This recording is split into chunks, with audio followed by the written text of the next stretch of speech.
Okay, so again, we can start since andito na po si Sir Ricky. Sir Ricky, andyan po ba kayo? Rinig po ba yung voice ko po dito? Yeah, I can hear. Sir, before we proceed with today's consultation, by the way, I just want to introduce first kung sino pa po yung mga kasama ko po dito na nag-manage nitong team na to.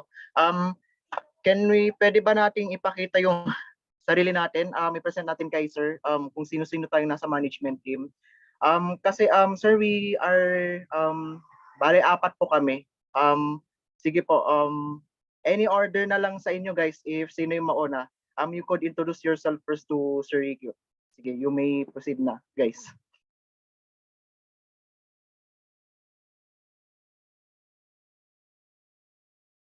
Sige sir, alphabetical na lang. Tawagin ko na lang si una ko munang tawagin si Miss Ana Cueva. Yun. Ana, pwede mo nang introduce kay sir yung sarili mo. Good afternoon po. I'm Ana May Cueva and I'm part of the management team po. Hi, Anna. How are you? Okay lang po, Doc. Ay, sir.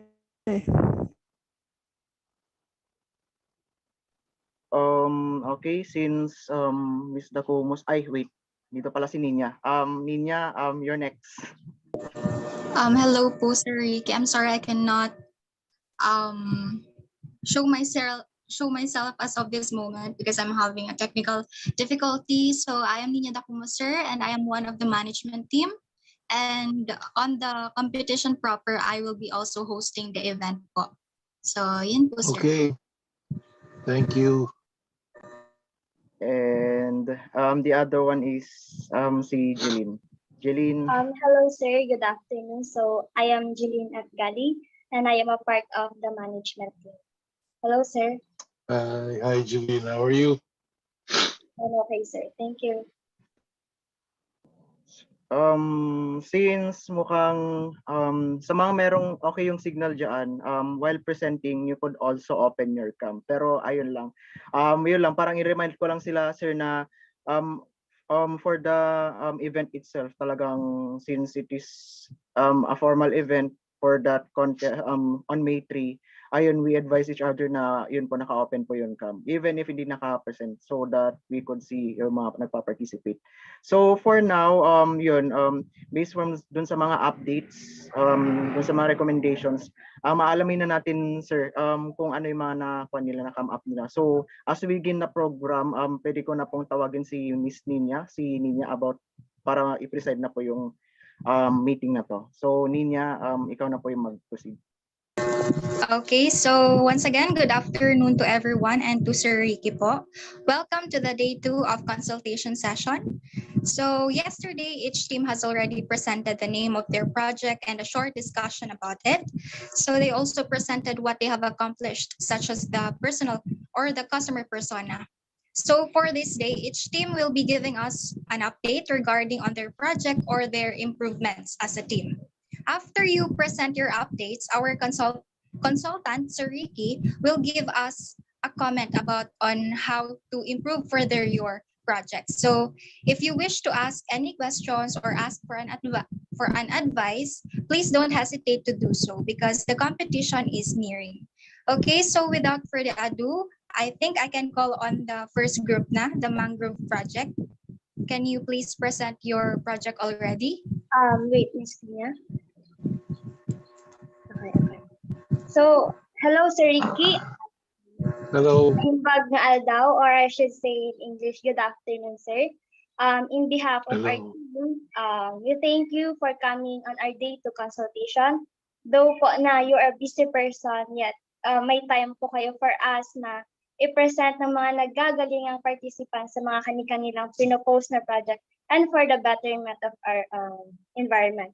So I would ask lang po, Mr. Ricky, just a simple question. Kamusta po kayo today? Busy, maraming homework. Yeah. Kayo maraming homework, but marami akong homework.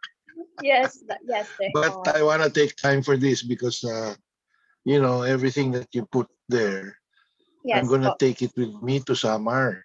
Kaya importante sa akin itong ginagawa ninyo. Yes, yes, Kasi in the end, I can't do it all. We need people that are interested to help each other. yes, So yes. that's the reason why I take my time out for you, all of you. So ayan, good to know po, sir. No further ado, may I ask Miss Ana Cueva regarding on the updates on their project of our participants for the event. So Miss Ana? So, good Magsa-sign afternoon. off muna ako sa video ha. I'll listen but I'll sign off on the video. Yes, yes po. It's okay po.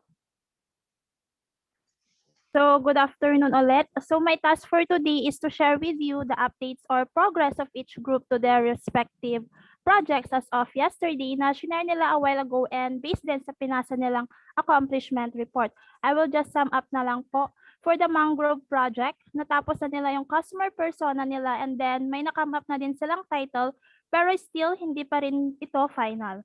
So, for the community garden, they already come up with a title and nakapag-input na sila ng additional details and they will present it later po.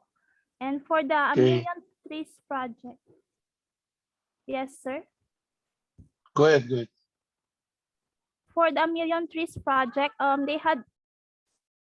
they had started the prototype and public partnership of their project. And for the Pinterest project is may na-input na din sila like the overview, objective and goals of their project. So that sum up the updates and progress of each team yesterday. So now it's time for each group to present the updates for their project. So you can share your recorded videos and presentations. So to begin, let me call the first group under the mangrove project. Anyone in the team can talk and you can start na po. Thank you.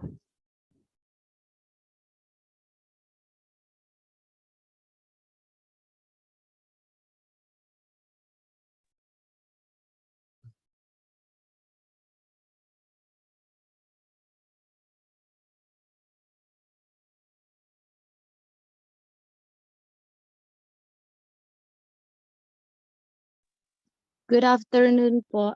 Wait lang, hindi po. I-share lang po yung, thank you, Miss Anne.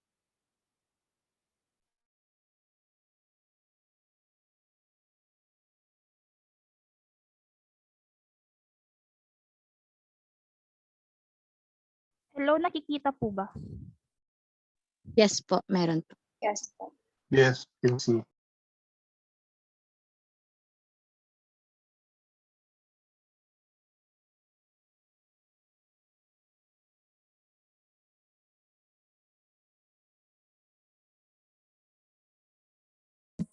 So, ayun po, good afternoon po sa inyong lahat. So, ito po yung nakam up pa lang po namin na title, pero hindi pa po to final.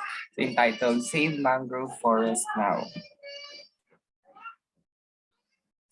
So, the demographic information na nakam up po namin. So, she is Hannah Perez, a barangay chairman and 22 years old.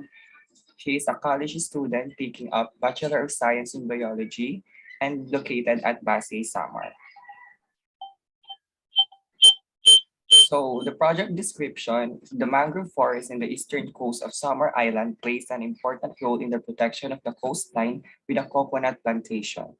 The eastern coast of Samar Island, Philippines is directly exposed to the strong wave action of the Pacific Ocean and strong winds during times when typhoon enters the Philippine area of responsibility in the southern portion of the country. Mangrove forest line almost the entire coastline in this part of Samar Island except for sandy beaches and cliffs.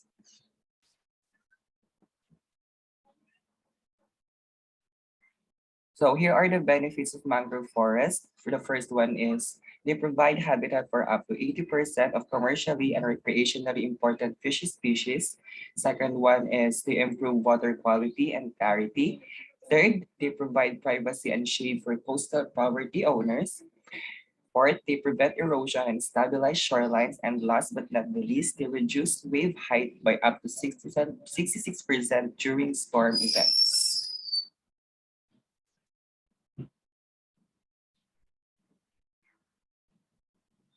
So the problems and challenges will be read by Ms. Vanessa Balasato.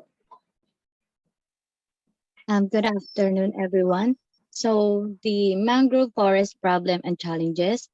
First is the barangay chairman are working to protect the remaining mangroves and restore lost forests, especially through fish pond reversion in Basey, Samar. Second, mangroves are being cleared at an alarming rate and there are numerous threats to these forests, including land development, pollution, deforestation for fuel, and climate change. Last is straddling land and sea and teeming with life. Mangrove forests are key to healthy coastal ecosystem, but is the only in the last few decades that people have begun to realize their importance. Next is the available solution. First, the mangrove ecotourism. It helps raise awareness of the importance of mangroves while providing valuable additional income for the local communities who manage the park. Second, rehabilitating mangroves, aim of increasing coastal protection, food resources, and diversifying livelihood options. This was achieved through empowering local communities to protect remaining mangrove forests and developing science-based method for communities to rehabilitate lost forest sites. And last, the fish ponds to mangrove. Aim to increase more mangroves in the fish pond in order to save place of all fish species of fish pond. And last are goals. These serve as a buffer zone against typhoon and tidal waves. They prevent soil erosion, stabilize shoreline, and minimize water pollution. Mangrove forests are key to healthy coastal and also by helping to ensure greater food security, improve protection against natural disasters, and increase household income for local communities. Thank you po. So, Thank you. thank you. Ano po? Sige po. May mga tanong ako ha. Is Hannah Perez existing barangay chairman now?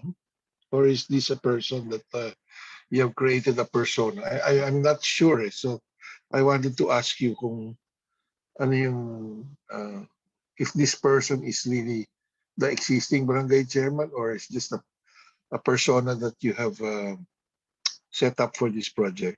Kindly advise. Good afternoon, sir. Bale, hindi po. It's just a persona lang po siya, sir, na nagawa po namin.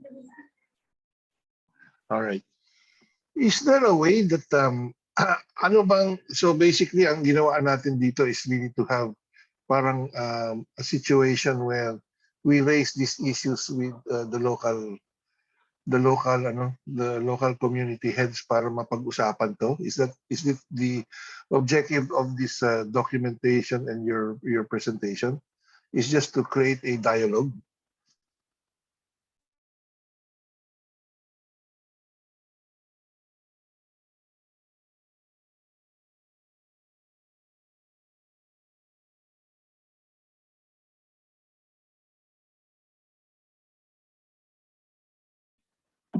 Sir, excuse me po, pwede pakiulit po yung question, sir.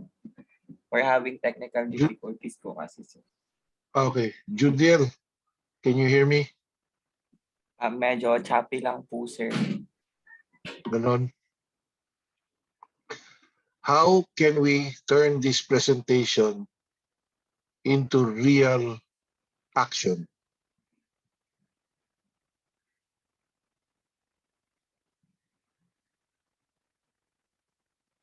Yun ang tanong ko.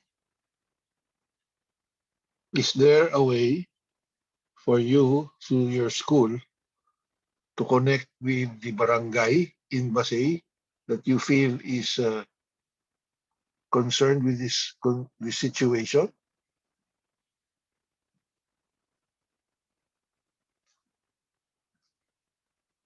I hope you got that. May baka Jasper, is somebody be able to explain to Judiel if he cannot hear me? Sir, regarding the question, if is there any possible way that in which tama po ba sir? This question talks about how the program could possibly tap with parang i-relate yung create connection between the school and the Basey. Tama po ba sir? Yes. Kasi, syempre, sabi ko nga sa inyo, dadalhin ko dun eh. Sir, So, in a way, is it possible that you can present this to the school that they can connect with the barangay or whatever? Is there a possibility na mayroong pwedeng since, mangyari yun? yes sir. If not, Yes, sir. if not, you can give me all the work that you have taken, and then I can always present this as a paper that I would like to share with the barangay. Okay? So, para at least meron tayong starting point for discussion with them. Okay? Yes, sir. Sir, are you aware na since you're speaking about school, it is possible, sir, since ayun po, we are currently interns of this company. So, yung this company is as you all know, as you know, sir, is Civica Asian Development Academy. And before we enter an internship, they all already para meron ng parang aware na yung school para nagkaroon ng agreement para talaga para meron ng paano ba to? Parang may connection na doon between doon sa internship program. So in terms of connections, Doc Elmer could also could also communicate with our prof regarding this so that in terms that these policies or these projects na makam out po namin as the students and you want to carry it as well and apply it in your project, sir. We could yun po pwede pong yun. There's a possibility, sir. Yes, I would encourage everyone that whatever you're doing here, it does not end here. No, I want to take it to the project myself. Kasi it's coming from you. It's not coming from me. So that's important because people, parang there's no bias towards the objectives. It is your concern as young students that you'd like to interconnect with people of Samar to understand what their programs are, and maybe there could be some kind of assistance which can be discussed in the future activities. Ang importante lang is to open the door. So what I'm saying is everything that you're doing here should have an objective of opening doors for us in your behalf, no? And obviously for the community's behalf. Yes, sir. And yun lang, parang unfortunately Doc Elmer is not available. Hopefully yun he could say this since it is recorded, ayun we could address to him so that we could also connect with the school po since ayun po para mai-implement rin and ma-carry out nyo rin talaga sir yung mga projects na to since yun it is an opportunity because with these ideas with our minds with our combined thoughts, we could create something that could help in carrying your advocacy, sir, which is yun, doing something better, especially for the citizens of Pasay Samar po. Yeah, and eventually, if we get this thing going, I wouldn't be surprised if we offer some kind of on-the-job training or furthering the scholarship program. It's something that's open to the table, but whoever feels that they can move forward, we will move forward with this with you. We will reach out again, but the important thing right now is just to focus on opening the doors through your presentations here. So let me leave it at that, and I'd like to listen to the next ones. Okay, Doc. So as of now, are you parang solve muna po kayo dun or since parang sige, can we ask muna Sir Ricky if meron pang parang additions po ba dun sa first group or we could already proceed po for the second? Yes, proceed. I don't think there's the next thing for the mangrove group is just to start creating linkages, as I told you. No?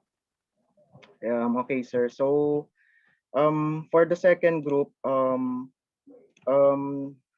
we could now call on the members to prepare or to present the file that you or the output that you created. So you could now begin po. So okay, guys.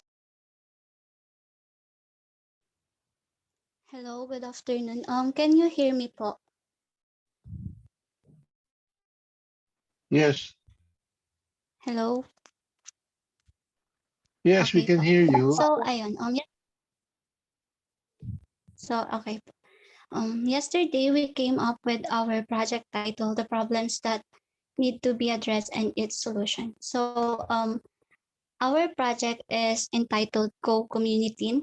Community is a combination of community and teen, wherein every SK member of a community should be involved in this project and, of course, should be the one to influence and encourage other people to participate in the said project for this to be effectively implemented and achieved. Next slide po. So here is the problem that needs to be addressed. Food insecurity, malnutrition, and SK members' lack of cooperation and teamwork ability. Malnutrition is one of our main focuses, and then part din ng objective namin is to reduce and prevent malnutrition. Based on the data that we have gathered po kasi, towns in Samar province dominated the list of nutritionally depressed areas in the Visayas region. And according to National Nutrition Council, malnutrition prevalence is as high as 24% in the areas. So ayun po, etong problem na to really calls for more serious action to save children from the irreversible effect of undernutrition. Next slide po. Before you go to the next slide, can we go back there? I have to ask you the question. SK members lack cooperation and teamwork ability. Is that your opinion or is that something that was researched upon na nakita ninyo?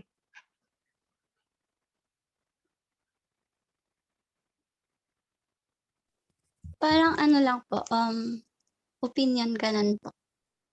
Okay. Since I'm going to present this, no, I would rather that we can make some changes to that, saying SK members need further coordination and ability to communicate or to communicate more on the issue. Kasi syempre naman, if you send this to people that will read this, we do not want to put ourselves in harm's way. So we need to understand what's going on. As it is an opinion, it doesn't necessarily mean it is true. So maybe what we should, as I said, make that suggestion of making some changes, and then at the end pose a question mark because it is something that we will probably ask them ourselves, no? So yun na lang suggestion ko at least for this slide, that particular slide. Noted, sir. Next Sige, you slide. can go for it. So, ayun po. Here is the solution. SK members team building activity, fruit tree planting program, community garden, and feeding program. So, at what Miss Charlotte said last time, our project is a multi-purpose project. Community garden and feeding program will be developed. So, this project will benefit not just one, but two. Makakatulong na siya sa environment natin. At the same time, it will also help improve human health, especially those children in the community. Lahat po ng itatanim ay organic at yung fertilizer na gagamitin will also be organic. Yung itatanim na mga gulay at prutas ay gagamitin para sa feeding program and pwede din po itong ibenta. The income will be used to buy other healthy food supplies such as milk, bread, egg, and so on. And then, ayun po, since yung nabanggit po kanina na problem is yung sa non-cooperation of SK members, which is need palitan. Naisip namin na why not do a team building activity. This could build a good relationship among them and enhance their teamwork abilities. So, ayun lang po. Thank you for listening. Yeah, can you add there SK members team building activity with all stakeholders?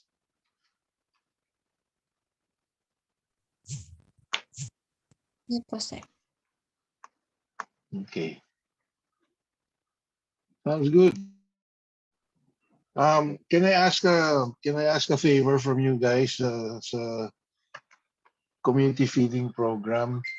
Would you be able to provide us the data, yung research na sinabi mo na in the summer area, the high incidence of malnutrition at 24%? Can you give us a copy of that? Sure, sir. Okay, pakidagdag mo na lang dito sa Google Drive yung PDF file or whatever you can show me or link regards to that, ha? Yes po, sir. Sige po. Thank you. Very good. So far, so good. Okay, sir. So it's great to know that the group were able to come up with that such a wonderful project. So yun na lang, as Sir Ricky stated, pakilagay na lang dun sa drive yung pinapahanap na documents. Same as dun sa mga need pang idagdag na files for the other groups. So now after the group 2, we may now proceed for the next group, which is group 3. Okay, so any person po or any member can now speak. So lead the way po. Hello po, good afternoon po. So I will be presenting na po yung draft namin for our project po. Okay.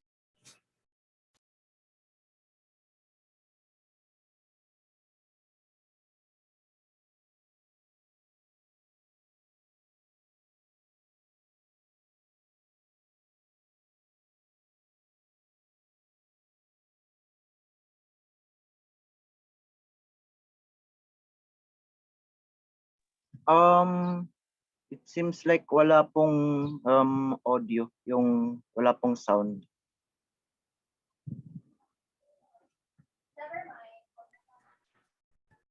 Lang.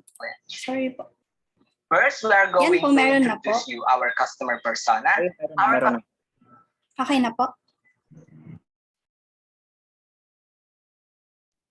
Customer persona is Honorable Jave Ann Luzano.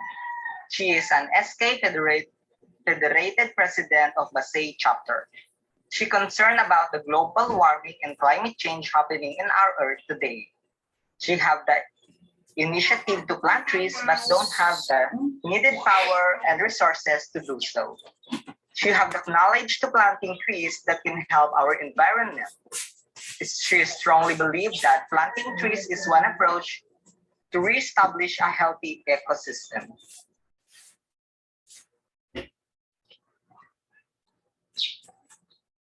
Human activities have been changing the climate for a long time. People began to notice climate change and its impact on human life during the last century. The greenhouse effect causes the Earth's temperature to rise, resulting in climate change.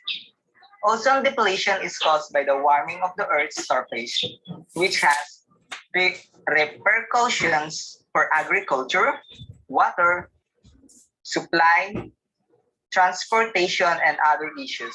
Climate change is a problem for the environment. Climate change is caused the ocean level to rise, sea life to decline, and aquatic life to be disrupted. Aside from that, it is estimated that many plants and animal species will become extinct. If this challenge continues, there will be also significant environmental damage.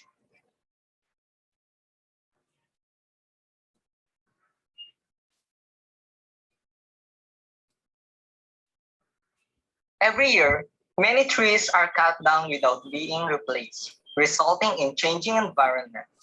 It is important to educate the youth on the benefits of including more trees in the landscape and how to plant and take care of the trees properly. Because of the absence of trees in our areas, flooding and landslide occur every time a typhoon hits our country. The soil becomes weaker due to the absence of trees that absorbs excess water.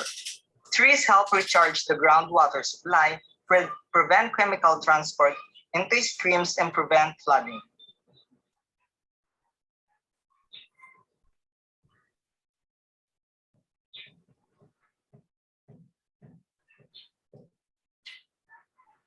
It is well recognized that tree planting is one of many methods for saving the environment, that it is an effective strategy for reducing the effects of climate change, and that each tree is considered to be very important in fighting against global warming and climate change. Trees are essential for environmental sustainability as well as beautification. They help combat climate change by absorbing CO2 and other pollutants from the environment. They lower energy costs by providing shade around your home when planting along streams and wetlands. They prevent erosion and clean the water. Trees provide a home to the surrounding habitat, not to mention the nutritional value their fruits offer. Our program is entitled A Million Trees Begin with One Youth Challenge. This includes barangays in Basey Samar. They are urged to conduct tree planting activities led by SK Federation. In helping the country combat global warming and climate change, all barangays are encouraged to conduct tree planting initiatives in their areas, directing all building owners and homeowners to plant trees in their backyards or front yards. The SK will lead this in Basey Samar.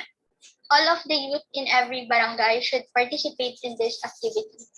The SK will have a nursery for fruit tree seedlings that the youth will manage, and tree planting will happen once a month. Furthermore, each household will be given seedlings to grow in their garden and front yard.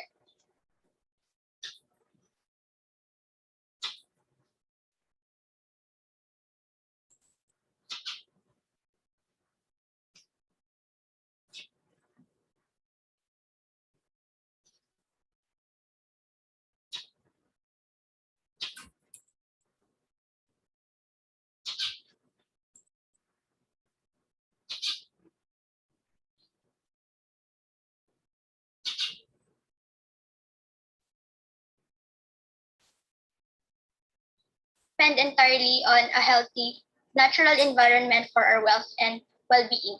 It is vital to our economy and social structures, homes and neighborhoods, the capacity to construct things, and health and happiness.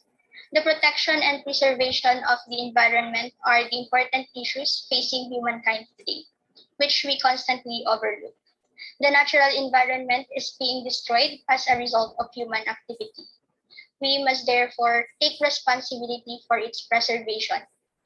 As a result, a combined effort between the state and its citizens is required to counteract the loss of our natural resources and renew our environment by engaging in tree planting activities and implementing appropriate maintenance and sustainability measures.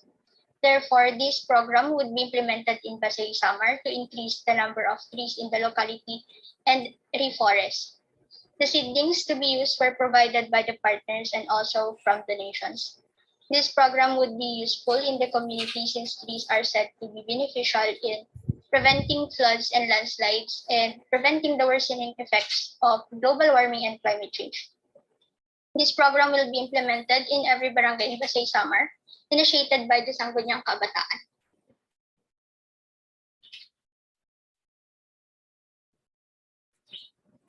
Our mission is to have a good future and a good environment for the next generations by involving young individuals in projects such as planting trees, which will help mitigate the connected crisis of climate change and biodiversity loss, and by raising ambition in combating global warming and climate change by taking concrete and measurable actions.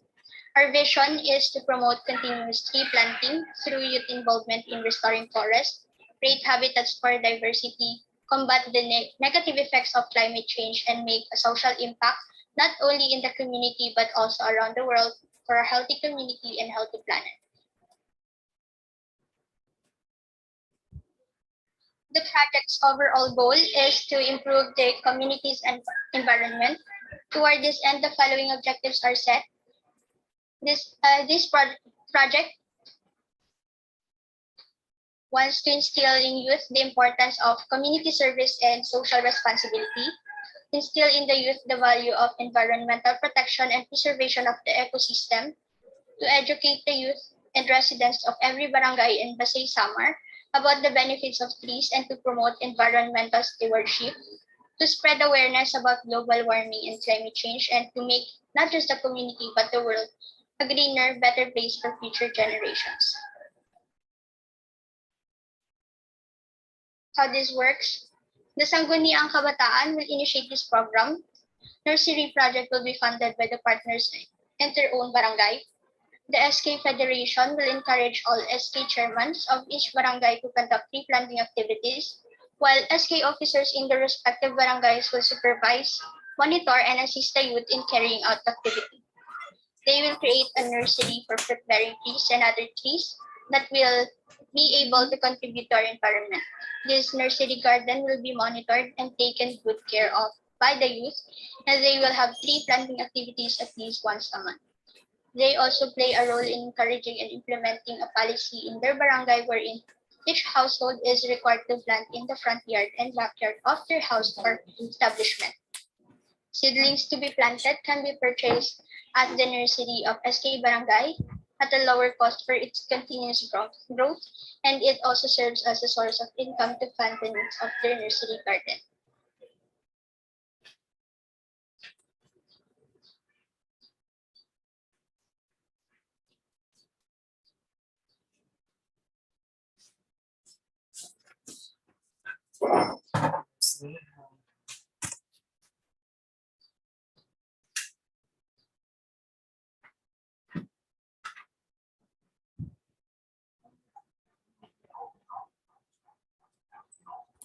Importance of this program: millions of people are already suffering from the devastating effects of climate change related extreme weather events. Furthermore, 14,000 scientists have warned that ignoring action against climate change will yield untold suffering. If we do not do anything and things remain as they are, then a day in the future will come when humans will become extinct from the surface of the earth. Instead of neglecting these issues, we must take action to safeguard the planet and our future.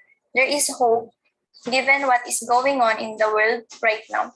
There are a few things you can do to encourage yourself to engage in more activities that lessen your impact on the environment or to encourage others to act. One of the ways that we know that can be a great help to our Mother Earth is tree planting. That's why we came up with a program or project in which all of the youth in Basey, Samar, were encouraged to be 1 in a million tree youth challenge. This is done to help reforest degraded lands in the area and to increase the number of trees in the locality. Global climate change is real and humans are to blame. The consequences are serious and we must act now. We believe that one person can make a difference and that simple actions like this can change the world. So the benefits of this program is that this will enable young people to participate in beautifying and assisting our environment and in restoring its beauty and reducing global warming. This will allow young ones to be educated about the importance of tree planting in the restoration of our environment. Nursery seedlings of each SK barangay can be one of their sources of income that will allow them to expand and have continuous growth. The oxygen we need to survive comes from a few irreplaceable sources on our planet, and trees are one of them.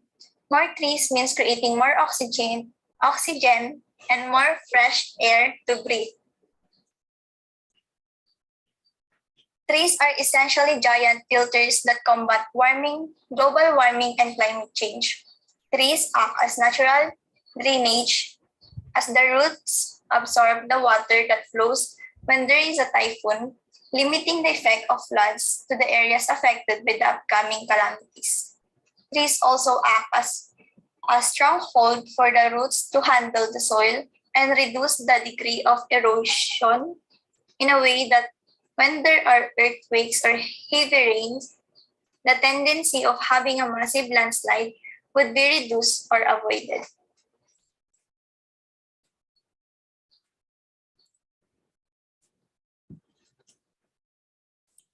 So as of now po, yun pa lang po yung natapos namin. For the public partnership naman po, hindi pa po siya na-finalize. Ayun lang po for the group of million trees. Thank you. Thank you. Thank you. Should I call you Christine or Jessa? Sir, biglang humina po ata yung audio nyo. Can you hear me now? Sir, we can hear you but hindi po siya kasi lakas nung sound nung audio nyo po kanina. Ngayon, not yet.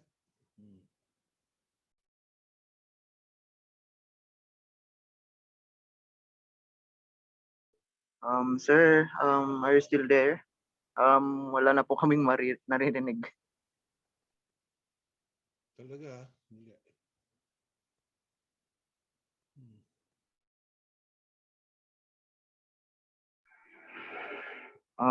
Sir, unfortunately, wala pa po. We could not Can you hear me now? Yes, sir. Yes po. Okay. Should I call Christine, Christine or Jessa? Jessa na lang po, sir. Okay, Jessa. No, very good presentation. Actually, that is the driving force by which we are doing what we are doing, no? I want to remind everyone that everything that she wrote down there is true. And it is very, very serious. So the reason why we are doing what we are projecting in Basey is to plant as many trees as possible. Now, just to give you an idea, we focus on bamboo kasi that is the fastest growing and it absorbs more carbon dioxide than regular trees because of the speed of their growth. So maybe, Jessa, what you can do is to do a research on more bamboo for tree planting. Remember, bamboo is a grass, it's not a tree, but people still call it a tree. But maybe I can ask you to put a little more emphasis on, instead of not only regular trees, but if you can do a little more research on bamboo and add that to your slide, so that we can also explain to the Sangguniang Kabataan and our objective in doing the project in Basey. So your communication, your presentation, I will definitely use for for presenting it to the SK sana, no? And that will give a call to action. Kaya may suggestion na lang is nga paki-add na lang yung importance ng bamboo as the natural carbon sink for the Philippines. Okay? Padagdag na lang, okay lang? Yes po, sir. We will do that po. Okay. Now, can you write this down, everyone? I want you guys to visit this website. It's called Project Drawdown. The project is PROJECT, and Drawdown is DRAWDOWN.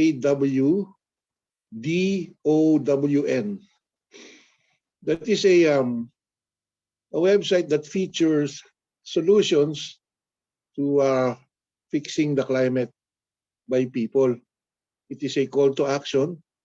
I believe that there are 100 solutions, and bamboo is one of the main solutions. So focus on the bamboo side. I urge everyone to just check it out, kung ano yung mga issues at ano yung pwede nyong gawin, even in your own homes, no? Pero in the case of Jessa's team, check out what bamboo can do. Okay? Yes po, sir. Okay, thank you. Thank you rin po.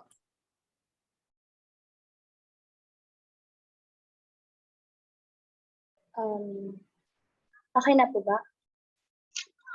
So that we can proceed to the group 4 na po. Yeah, Okay we're po. good.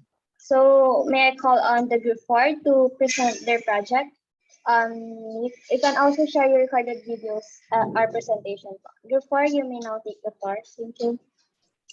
Hello, good afternoon, and we are from the group Binterest project.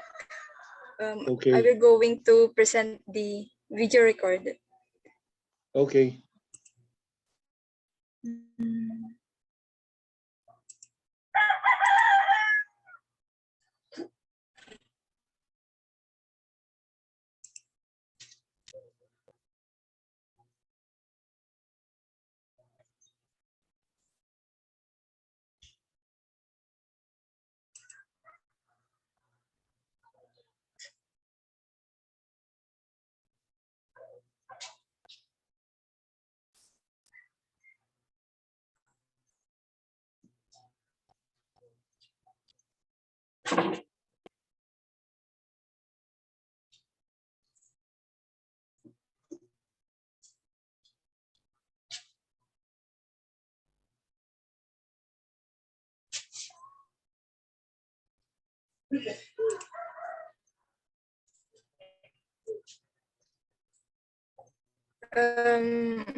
Narinig po ba yung video?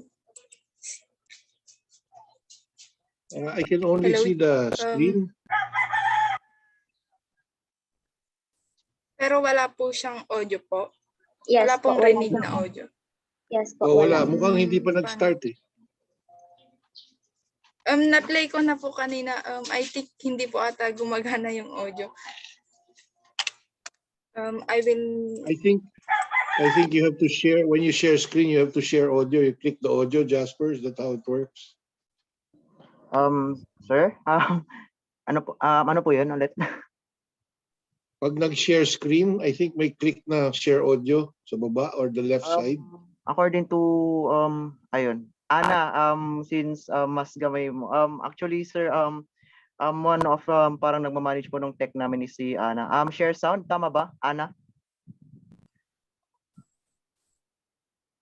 Hello. Ano yung gagawin para maano yung, since I'm currently using phone as of now, sir. In conducting the meeting. However, dun po sa mga naka-laptop, can you please provide help man lang? Ano yun, parang share sound, Ana? Oo. Di ba i-click mo tong share screen tapos may magpa-flash share sound doon bago mo i-present yung ano.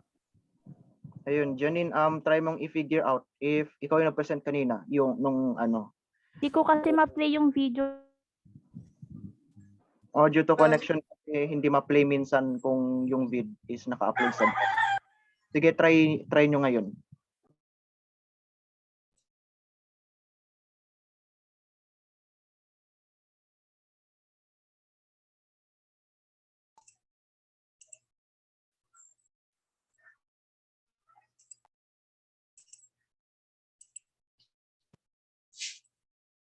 For being here today.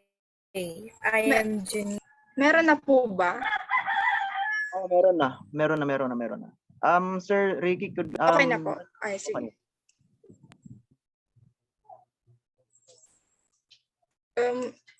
Iulit ko na lang.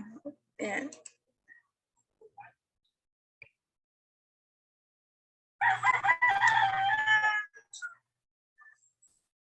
Good afternoon, everyone. Thank you for being here today. I am Janine from the Group 4. I'm here today to talk with you about the customer persona. He is the barangay chairman from Basey, Samar. As a chairman, he ensured the welfare of his people in the community. He leads as an example and promotes programs for the betterment of his barangay. He enforces also all applicable laws and ordinances within the barangay. Now let's proceed to his values and goals. To reduce the possible negative impact of improper waste disposal. To help his community not just to live in a clean area and to help the environment, but to know the importance and benefit of waste to their community. Composting of waste will be an aid for the farmers as sustainable fertilizer on their green fields. To adapt to change within their community and be more vigilant and aware. The experience he wants. He wants to practice the zero waste in his town.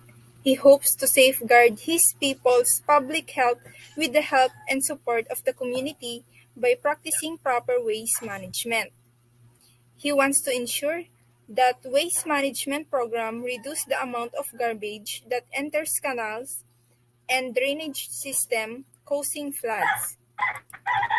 The proposal make a solution in decreasing the amount of solid waste or non-biodegradable waste and compostable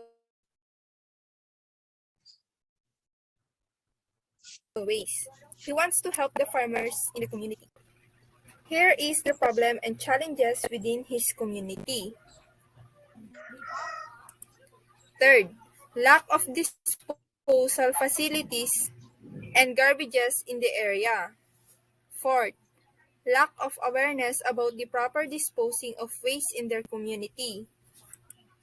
Farmers' engagement in sustainable use of fertilizers made out of composting waste. Lastly, lack of agricultural idea platforms.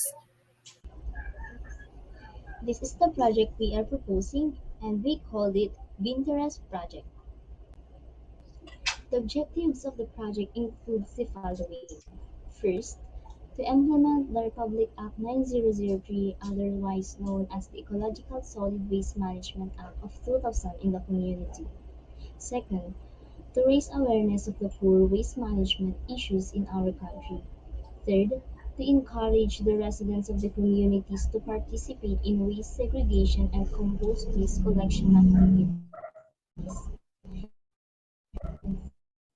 Fourth, to encourage LGUs, barangay officials, and farmers to take part in the collection of compost waste, such as food scraps for transformation into organic materials that farmers and plant growers can use as fertilizer.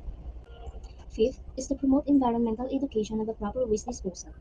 Sixth, to place four large trash cans labeled papers, plastic bottles, and compost waste in each sectors of a single barangay. Seventh, to debit cash and credit cash activity. And last, vermicomposting project for farmers.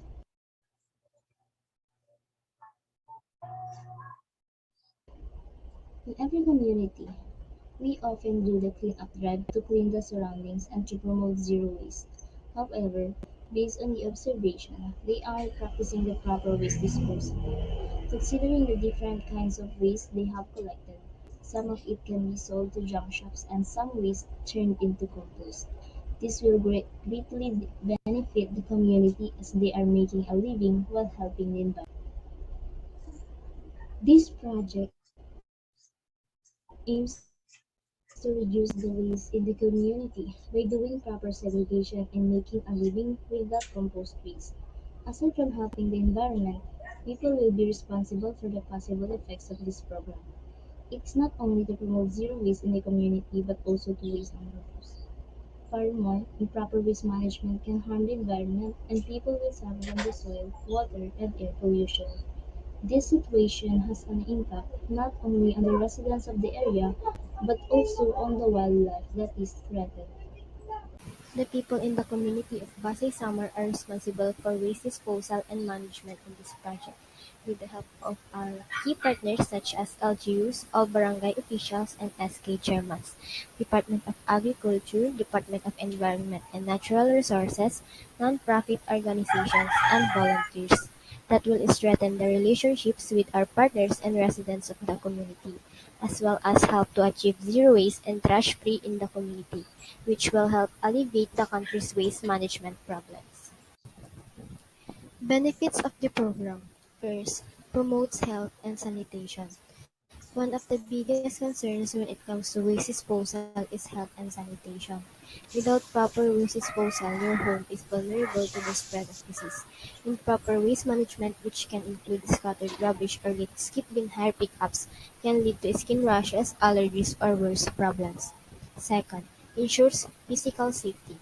Throwing trash carelessly can be dangerous, especially when dealing with sharp objects like rusty nails and glass shards, and with caustic chemicals.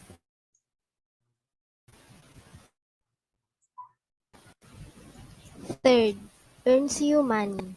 Sorting trash and identifying recyclables, sellable appliances and furniture, and reusable plastics, glass, and wood products can help you earn some money on the side. Fourth, protects the environment. Aside from benefiting your individual and community safety, proper waste disposal is also a responsibility toward the environment. Waste management reduces the burden of plastics and the mass generation of materials. It also promotes composting and other practices that do not contribute to climate change. Fifth, keeps the environment clean and fresh. The greatest advantage of waste management is keeping the environment fresh and neat. These waste disposal units also make the people go disease-free as all the resultant wastes are properly disposed of and taken care of. Sixth, adds nutrients to the soil. Vermicomposting is an ecologically friendly practice that reduces the amount of waste that goes to landfills. The benefit of vermicomposting is that it enhances the soil through adding nutrients such as carbon and nitrogen for a better nutrient cycle. Plants use these nutrients for growth and photosynthesis. Vinteras Project. As a result, the benefit of this project is to make the people in the community aware of the proper waste disposal. Not only the community will benefit but also the farmers on the barangay and also the people within it. They can sell the waste and then the scraps from the foods will serve as fertilizer which the farmers can use for growing their plants like trees, vegetables, and fruits. This program will ensure and secure the health of the people in the community and help the environment. They can be aware That of the is the possible end of danger of our improperly video disposing the presentation po. waste. Okay, very good. That's also a very important part of our program, no? Kasi one of the primary objectives of reforestation is actually before you reforest trees, you have to make sure the soil is rich so that it can provide nutrients to the growth of the trees, no? So what the primary work that we in Basey Woods have to do is soil regeneration. To do that, we need a lot of compost. Kaya yung mga yung present mo is that's the most probably the primary activity that we need to establish when we start doing these programs of reforestation, so on and so on. Hanggat walang soil regeneration through composting, wala tayong masyadong pag-uusapang success factors, no? Hanggat hindi natin alagaan yung lupa, hindi tayo makakuha ng right output or result. Okay, so yes, thank you for that. And I have to go actually, Jasper and everyone, but I have listened very intently to everything that you've done. I think I have no more, my only comment regards to the final presentation is when you made your presentation, actually it should be part of our communication program to provide enough awareness, which I think we will be using. Everything we're doing here, we will be using. And everything that you're doing is actually communicating concerns to the community about how they can improve their lives and also their situation. Mas lalo na itong padating na climate change event na palala na lang ng palala. So the call to action is there. All of you are aware of it. I urge you again to read Project Drawdown. It will give you a better, deeper understanding of the role that you are playing now. No, I think there is, you can go to YouTube also. Please write this down. You can search under Project Drawdown. And then the main author of this Project Drawdown is a guy named Paul Hawken. Hawken is spelled Hawken. If you can find his interview in YouTube, I urge you to watch and let him and immerse yourself in his talks. Kasi importante yan. The more depth you will understand the work that you are doing right now to these projects that you have brought up. So again, I thank you everyone for that. And Jasper, I thank you also. Everybody that has presented, that has participated in this Zoom call. Let's keep going and just inform me what the next steps, Jasper, and I actually have another meeting, so I have to go. Actually, But- Sir Ricky, we could also give the most credit to Doc Elmer for having this idea to create the competition.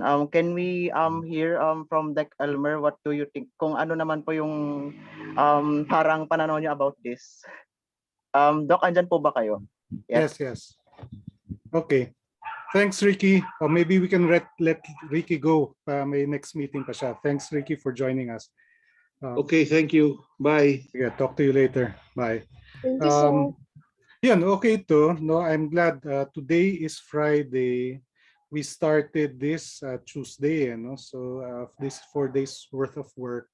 Okay to. Ngayon ang kailangan i-build up na is the business model canvas or public partnership canvas para luminaw yung how we will sustain and scale this up, no? Kasi yung BWI hindi naman yung gobyerno na parang sige year after year pagkagastusan namin yan. Mas maganda yung model, mas feasible if we are able to figure out how to sustain it. Ibig sabihin, maglalabas ka ng pera, pero paano papasok uli para pwedeng ipampagulong. No? Meaning, yung nilabas natin sa 2022, babalik rin para yun rin yung pampagastos. Well, financial management naman kayo, so you understand that. No? So, I suggest that you start working on the business model canvas or public partnership canvas. Ang difference nun, pag business model canvas, iniisip nyo na purely private yung financing, no? Na like a typical corporation, may capital and then it gets converted into products or services and then comes back as revenues. Kung public-private partnership canvas, then it is possible that some inputs could be coming from government. No? Ang tanong na lang, kasama ba yun sa mandate nila? No? And ang government naman may constant stream of resources. So pwede naman talagang i-build in natin sa designs yung inputs ng government. Pero ideally, dinedesign natin ito as a social enterprise. Meaning, kaya nitong gumulong after initial funding on its own. No? It will sustain itself kahit na lumipas ang 5 years, 10 years, patuloy pa rin ito, no? Kung may tao on the payroll, di ba? Kung ang staff nito 2 tao or 5 tao, then yung pampasweldo nila patuloy na nare-recover as revenues para nagagastos para tuloy, hindi yung minsanan lang tapos na. But otherwise, I think okay yung conceptual work ninyo, and then I put in some ang pwede nyo gawin, paki-search nyo, I'm actually also part of that, yung Galing Pook. Galing Pook Foundation has over 20 years of good practices and madami doon sa environment. So pwede nyo silipin yung videos nila and yung website nila. Yung Million Trees, nanalo yun sa Galing Pook in 2014 sa Quezon. But I think they focus on mangroves, no? Which only proves that you were on the right track. No? The governor thought it was a good idea and so did you. So parang nagsasalubong yung mga konsepto ninyo. So consider that as validation. So the challenge is to to fine tune the model, including the business model or financial model. But otherwise, congratulations. Okay, so far so good. Back to you, Jasper. Yes sir, it's great to know po regarding yung ongoing event. Sir, can we ask you po regarding dun sa in terms sa may inquiries, since may GC po tayo na kasama si Sir Ricky. Pwedeng i-add natin doon yung mga kasama ko rin po sa management team, so that in case na parang Yeah. Para yes, mas mabilis yung pag-move ng information. I-add na lang po sila Ninya, sila Ana and Ikaw na mag-add. Pwede mo naman i-add, di ba? yes sir, para ma-ask Okay. rin po. And yun sir, sige, siguro parang opportunity na rin to para sa kwan. Sige, tanungin na lang namin sir sa GC na lang pala. For now, Ninya, may iba pang concerns, so you could lead na ulit. You can lead na ulit. By the way, may tanong lang po ako kay Doc. Doc, bukod po kila Sir Julius and kay Sir Ricky po, sino ba po yung ibang magiging judges po for the competition? Itanong lang natin doon sa group chat, no? May other officers ang BWI, hindi ko lang alam yung availability nila, pero yun yung mga pwedeng maki-judge. Otherwise, yun, at the very least, si Julius at saka si Ricky, may judges na tayo. So tanungin na lang through the group chat kung may mahatak sila and kung ano yung schedule nun. Base doon sa schedule na yun. Okay po, Doc. Noted po. Thank you po. So, I think okay naman na po. Wala na pong ibang questions yung participants. I guess, Miss Ana Cueva, you can now proceed with the closing session.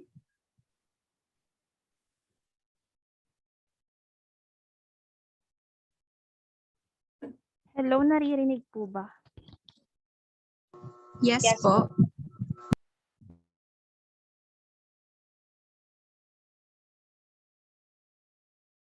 So, since wala na po dito si Sir Ricky, we still thank you po for accommodating us, and also Doc Elmer po for accommodating us this afternoon for our final consultation. So, thank you po sa mga suggestions and comments niyo po para mapaganda pa lalo ang project ng each team. And for the participants, we are looking forward to your final outputs on May 3. And may exciting prizes din. So make sure to maximize your time this coming weekend and exert your best effort, because the future of Basey and even other places depends on your projects. Yun lang po. Thank you.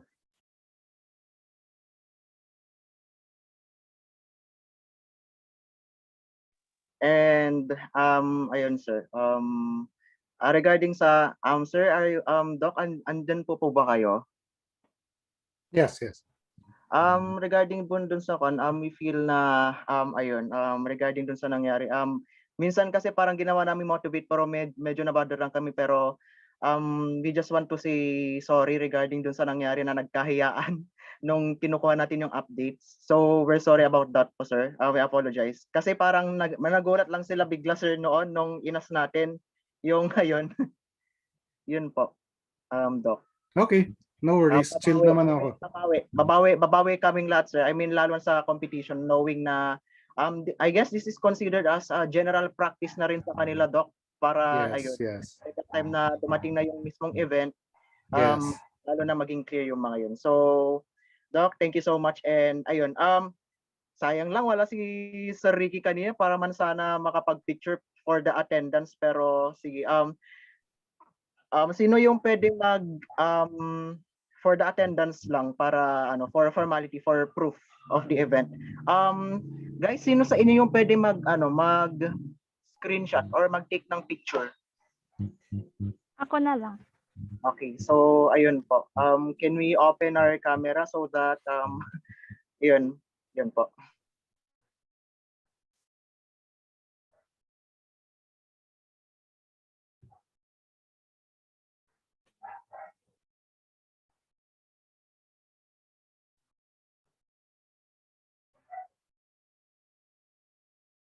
I-screenshot ko na po. 1, 2, 3.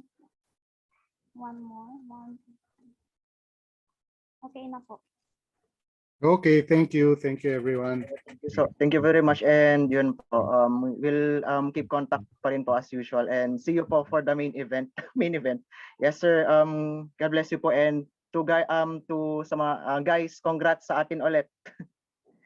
Yun po, so we could now leave, and if may closing session, so yun, we just attend na lang po doon, and thank you so much and have a good day.